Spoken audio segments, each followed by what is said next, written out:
नमस्कार दोस्तों, आप देख रहे हैं प्रोफेशनल रिपेयर चैनल। मैं आपका अपना दोस्त संजय। तो चलिए वीडियो को शुरू करते हैं। जैसे कि दोस्तों अभी हम लोग निकल चुके हैं एक वॉशिंग मशीन रिपेयर करने के लिए। वॉशिंग मशीन में कुछ प्रॉब्लम्स है, फ़ोन पे बात हुई है और अभी हम लोग जाएंगे, देखेंगे वॉशिंग मशीन में प्रॉब्लम क्या, उसका रूट कॉज ऑफ डिफेक्ट क्या और उसको कैसे रिपेयर करना है।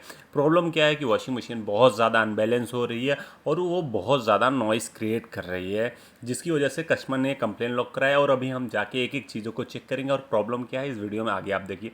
जैसे कि दोस्तों अभी हम लोग पहुंच चुके हैं और ये वॉशिंग मशीन है। वॉशिंग मशीन के अंदर कपड़े डले हुए हैं और ये कपड़े जैसे कि आप देख रहे हो, ये कपड़े ये पड़े हुए हैं। और मशीन को जब भी हम लोग स्टार्ट करते हैं इस कंडीशन में मशीन जो है बहुत ज़्यादा सेक करती है, अनबैलेंस होती है और कभी कभी ये एरर मार देती है। तो वॉशिंग मशीन जैसे हमने एक बार चालू किया, ऑन किया, ऑन करने के बाद इस वॉशिंग मशीन को डायरेक्टली हम लोग जो एक्टिवेट करेंगे वो स्पिन मोड करके स्टार्ट कर देंगे। 7 मिनट टाइम दिखा रहा है इसमें। जो 7 मिनट कुछ टाइम होता है वो पानी जो वॉशिंग मशीन के अंदर होता है उस पानी को ड्रेन आउट करने के लिए टाइम लेता है और उसके बाद ये वॉशिंग मशीन जो है हमारी ड्रायर वाले स्पिन वाले मोड पे जाती है। तो अभी जैसे कि हमने इस मशीन को स्टार्ट कर दिया, अभी ये वॉशिंग मशीन के अंदर जो पानी जमा है वो पानी को ड्रेन आउट करेगा।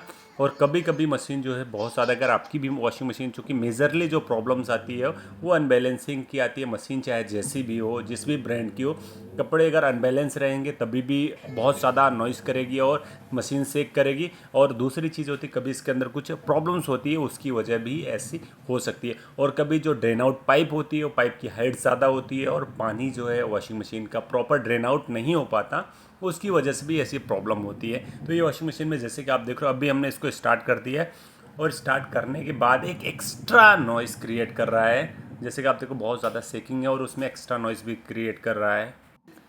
जैसे कि देख रहे हो आप बहुत ज़्यादा ये वॉशिंग मशीन अभी चल तो रही लेकिन इधर उधर जो है बहुत ज़्यादा सेक कर रही है, जिसकी वजह से मशीन कभी कभी अगर ऐसा होता है तो कभी इसका जो लेग है वो प्रॉपर बैलेंस नहीं होते, उस कंडीशन में भी ऐसी प्रॉब्लम हो सकती है। लेकिन इसके अंदर बैलेंसिंग जो इसकी प्रॉपर है, फिर भी ये ऐसा प्रॉपर इसमें जो दिक्कत है वो शो हो रही। तो अभी हमने इसके लिए क्या करना है, सबसे पहले इस वॉशिंग मशीन के साइड पे लगे 4 स्क्रूज है, जैसे कि एक इधर है एक इधर है, 2 इसके पीछे हैं। इन स्क्रूज को हमें रिमूव कर लेना। रिमूव करने के बाद जब भी हम लोग इसको ऐसा ओपन करेंगे इधर के साइड से तो ये पूरा जो है खुल जाएगा। ओपन हो गया। ओपन करने के बाद जब भी इधर के साइड, जैसे कि आप ये देख रहे हो मशीन, अब भी इस तरह से हम प्रेस किया और इधर से करेंगे तो मशीन पूरी खुल जाएगी।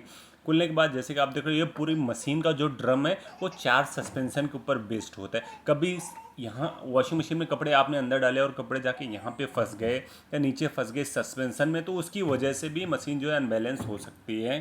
तो सकता आप चेक कर लो ओपन करके कि मशीन अनबैलेंस हो, इधर के कपड़े गए हैं कि नहीं गए हैं।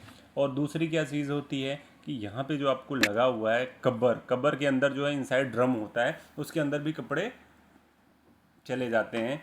तो अभी हम लोगों ने इसको ओपन किया है। ओपन करने के बाद फिर ये चार चार इसके सस्पेंशन है, जिसकी वजह से इसमें दिक्कत आ रही है। वो सस्पेंशन को हमने इसमें डाल दिया। डालने के बाद फिर हमने कपड़े को इसके अंदर पूरा फिल कर दिया और अब भी जो है हम लोग वॉशिंग मशीन को चला के देखें। पहले जब आपने देखा था तो मशीन बहुत ज़्यादा सेक कर रही थी, इधर भग रही थी उधर भग रही थी, किधर किधर दिख रही थी।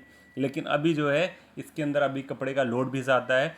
फिर हम लोग इसको पानी में भिगाने के बाद स्पिन मोड पे डालेंगे और मशीन अभी स्टार्ट होगी और आप देखोगे कि 99% जो है इसकी प्रॉब्लम जो है रिजॉल्व हो जाएगी।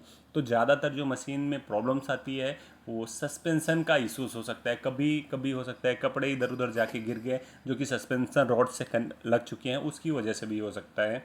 और पहले जो हमने आपको बताया कि उसका ड्रेन पाइप है, अगर ड्रेन पाइप की हाइट ज़्यादा है तो उसकी वजह से भी हो सकता है। तो ये सारी बेसिक बेसिक चीज़ें हैं जो कि आप लोग हाथ से भी कर सकते हो। ये सारी चीज़ें चेक करके रखोगे तो मशीनें आपकी सालों साल चलेंगी। और ये थोड़ी सी भी गड़बड़ी करोगे, अनबैलेंस होगी, ड्रम ख़राब हो सकता है, गियर बॉक्स ख़राब हो सकता है, तरह तरह की प्रॉब्लम्स आ सकती है। तो ये छोटी छोटी चीज़ें हैं जो आपको नोट डाउन करनी है अगर आप वॉशिंग मशीन के यूज़र हैं तो। और इस तरह की बहुत सारी इन्फॉर्मेटिव वीडियो है जो आपको इस चैनल पे मिलती रहेंगी। Washing machine, refrigerator, dishwasher, vacuum cleaner, light से रिलेटेड, इलेक्ट्रिसिटी के रिलेटेड। और अगर आपको वीडियो अच्छा लगा तो प्लीज़ वीडियो को लाइक करिए, कमेंट करिए और अपने दोस्तों के साथ शेयर करिए। और चैनल पे नए हैं तो सपोर्ट के लिए चैनल को मोस्टली सब्सक्राइब करिए। Thanks for watching. मिलेंगे अगले वीडियो में, तो धन्यवाद।